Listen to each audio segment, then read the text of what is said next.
Dear friends, welcome to your YouTube channel. Today we'll discuss index formula. After finishing this YouTube tutorial, you will have a very clear understanding how to use index formula. Yes, many professionals know about it, but are afraid or lazy to use. To convey the use of this index formula in a simple way, I have split this in two parts. First part, I will show you and explain you what index does, and in another part I will show you when he is with his friend match function, both together can turn impossible into I am possible case. Yes, index and match altogether can do a wonder. Before what index do, we'll have to understand what index understands. Index understand rows and column. If I write a index formula, just put equal sign and index. You will see it contains array, row number and column number. The array is a range. It could be a single column. It could be a bunch of column. It could be a bunch of row. It could be a single row. It could be a part of rows and column. It could be a part of rows and it could be a part of column. Anything. And what is row and what is column number? It is not the Excel rows number and column number. It is specific to the range which is provided, specific to the array which is provided to the index. Yes, index will tell you the content of the cell if you provide a row and a column reference. Here for the index formula I have provided range of F3 to F13 which contain 11 rows. Look, count is 11. This range contains 11 rows and I am providing a row number of 5. So the result is 5. Now if I am providing the content row number 4, then result number is 4. Similarly, if I provide the row number is 3, then result is 3.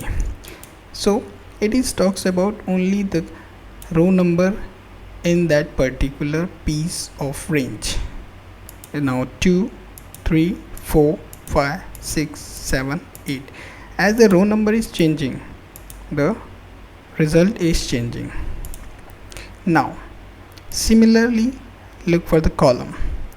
Now I am selecting a range of D, 2 and 8. I have merged 7, 8 rows number here, but no worries, a single row and multiple column. Now if I am giving it is a column number 11, so result is 11. Now as I am decreasing, the result will goes upside. As first is 1. When I increment the column number to 2, then you will see the result is 2. If increment, the result is 3. Similarly, you can see result is increasing respectively. Now let's switch to the 2D array. Now here first this is a piece of array. Here first element is row number 1 and column number 1. Second, similarly row number 2, column number 1, row number 1, column number 2. So I have to provide with a row number and column number.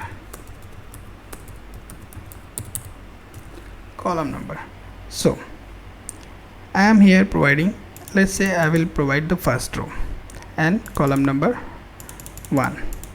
You will say the result is 11. Now I am providing the column number 2, the result is 12. I am providing column number 3, first row, column number 3, result is 13.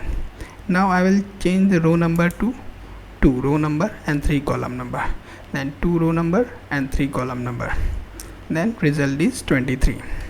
Similarly, if I will increase the row number, the result is 33. It will point it out the intersection of the rows and the column. So, if you give a row number and column number to the index, it will definitely tell you the content of that particular cell. Here, this cell number is row 3 and column 4 and the content is 30. Dear friends, in part 2 we'll learn how to use match function and what index and match together can do.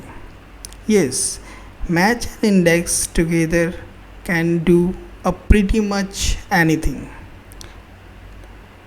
So keep watching. Thank you for watching this tutorial. We'll see you in next part.